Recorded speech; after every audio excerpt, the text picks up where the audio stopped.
Assalamualaikum warahmatullahi wabarakatuh. Saya ingin membentangkan My Local Stat Sabah Beaufort 2019. Perbincangan yaitu perbelanjaan isi rumah. Okey, pengenalan kualiti hidup. Mendefinisi semula makna kualiti hidup di dalam kalangan masyarakat bandar. Ianya merupakan satu sumbangan kecil terhadap ilmu sosial yang juga dapat diaplikasikan ke dalam lingkungan bidang pengurusan persekitaran di Malaysia. Okay, kebanyakan definisi kendalian kualiti hidup kini lebih daripada penjumlahan kemudahan infrastruktur dalam persekitaran bandar. Ia juga diandaikan bahawa kemudahan yang disediakan itu baik, maka kualiti hidup juga turut baik, walaupun hakikatnya perkara sedemikian merupakan satu andaian sahaja. Okey, ini adalah definisi pendapatan isi rumah. Okey, pendapatan isi rumah adalah jumlah pendapatan kasar bagi keseluruh ahli yang berumur 15 tahun ke atas yang tinggal dalam sebuah rumah. Walaupun ahli yang tinggal di rumah itu tiada ikatan tali persaudaraan, ia tetap termasuk dalam kiraan ini. Selain itu, konsep isi rumah pula terdiri daripada semua individu yang tinggal dalam satu rumah yang sama dan juga berperanan sebagai pembekal modal, tanah dan usahawan. Okey, objektif penggunaan isi rumah, penggunaan pendapatan yang terhad untuk membeli barang dan perkhidmatan untuk memaksimumkan kepuasan mereka lah. Okey, ini pengenalan daerah Beaufort. Okey, daerah Beaufort mempunyai keluasan tanah 1,735 km persegi. Bilangan penduduk Beaufort pada tahun 2019 diunjurkan 83.5 ribu orang dengan kadar pertumbuhan penduduk tahunan adalah 2.0%. Penduduk lelaki adalah 51.2% dan perempuan 48.8%. Selain itu, terdapat 15.7 ribu tempat kediaman dan 13.9 ribu isi rumah dengan purata saiz isi rumah adalah 5.7 orang.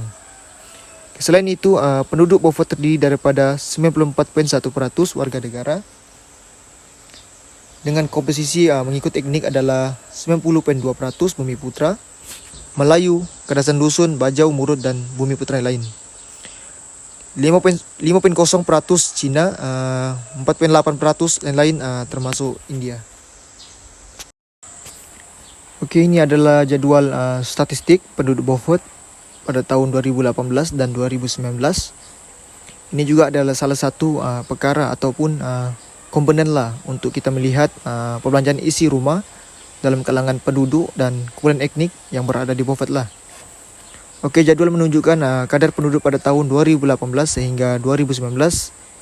Bagi lelaki sedikit meningkat iaitu 41.9% sehingga 42.7% pada tahun 2019. Manakala bagi perempuan pula iaitu 39.9% sehingga 40.7% pada tahun 2018 sehingga 2019. Okey, selain itu kadar pertumbuhan penduduk tahunan mempunyai penurunan iaitu 2.1 sehingga 2.0, walaupun jumlah lelaki dan perempuan mempunyai peningkatan sedikit dari tahun ke tahun lah. Okay, tempat kediaman dan isi rumah masing-masing mempunyai peningkatan peratus iaitu 15.6 pada tahun 2018, pada tahun 2019 pula iaitu 15.7%. Okey, purata saiz pula purata isi rumah daripada tahun ke tahun masih mempunyai peratus yang sama iaitu 5.7%. Okey, selain itu paparan satu apa yang kita dapat lihat penduduk mengikut kumpulan etnik Beaufort pada tahun 2019. Warga negara iaitu mempunyai peratus 94.1%. Bukan warga negara 5.9%. Bumi Putra 90.2%. Cina 5.0%, manakala lain-lain 4.8%. Okey, ini sebitas selalu saja statistik sosioekonomi Beaufort pada tahun 2019. Kita lebih membincangkan pendapatan isi rumah. Ini jadual statistik pendapatan dan perbelanjaan isi rumah daerah Beaufort, Sabah pada tahun 2016 sehingga 2019. Bagi pendapatan isi rumah kasar bulanan iaitu penengah 3,827 pada tahun 2016, 3,765 bagi tahun 2019. Bagi purata pula yaitu pada tahun 2016 4.621. Pada tahun 2019 pula yaitu 4.861. Oke, pekali gini dan eksiden kemiskinan. Pekali gini yaitu pada tahun 2016 yaitu 0.378, 0.362 pada tahun 2019. Oke, eksiden kemiskinan pula yaitu 26.2% dan sedikit menurun 21.0% pada tahun 2019. Mungkin pembelanjaan isi rumah pada ketika itu agak sedikit menurun pada tahun 2016 hingga 2019. Oke, ini merupakan komponen pembelanjaan isi rumah pada tahun 2014 sehingga 2019. Agak sedikit kabur, tapi saya boleh jelaskan. Oke, komposisi pembelanjaan penggunaan isi rumah bulanan mengikut statistik. Oke, kebulan pembelanjaan yang dalam jadwal ini yaitu pertama yaitu makanan dan minuman bukan alkohol. Kedua, minuman alkohol dan tembakau. 3, pakaian dan kasut. 4, perumahan, air, elektrik, gas dan bahan api lain. 5, hiasan, perkakasan dan penyelenggaraan isi rumah. 6, kesehatan. 7, pengangkutan. 8, komunikasi.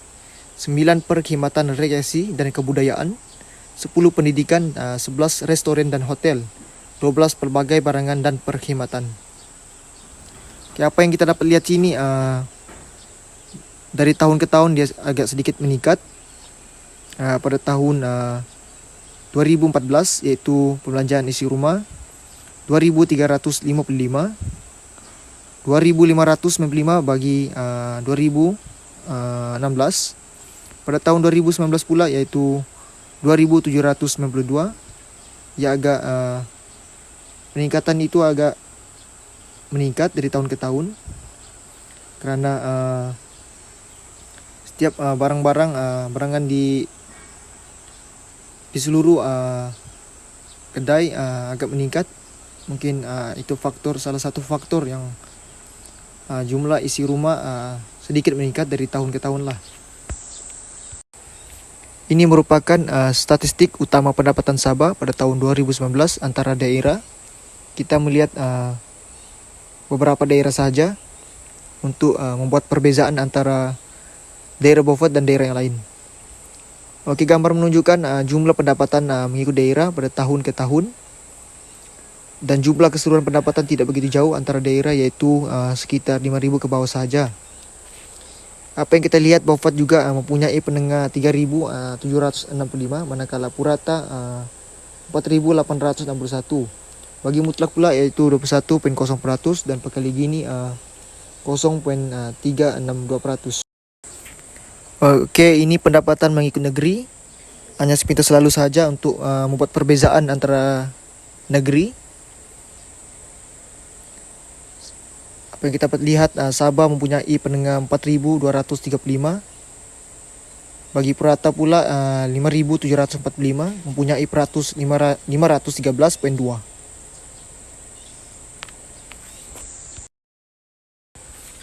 Oke, kesimpulan, pendapatan merupakan satu proksi yang penting kepada pengukuran status sosioekonomi atau taraf hidup seseorang. Terdapat dua kaidah yang boleh digunakan untuk mendapatkan maklumat berkaitan dengan pendapatan, yaitu sama ada survei isi rumah atau melalui rekod pentadbiran. Namun begitu adalah wajar persoalan berkaitan pendapatan diajukan kepada isi rumah melalui survei. Selain itu, statistik yang di atas menunjukkan beberapa faktor harus ditingkatkan seperti meningkatkan perbelanjaan dalam negeri dan daerah agar setiap daerah mempunyai peningkatan dalam isi rumah. Lebih lagi daripada daerah Beaufort, walaupun daerah Beaufort mempunyai peratus dan eksiden kemiskinan mempunyai sedikit peningkatan, itu bukan salah satu faktor yang harus isi rumah harus dikekalkan. Ia juga adalah harus ditingkatkan untuk meningkatkan sosioekonomi penduduk di dalam kalangan penduduk Beaufort dan daerah-daerah yang lain lah. Oke, itu saja dari saya. Sekian, terima kasih.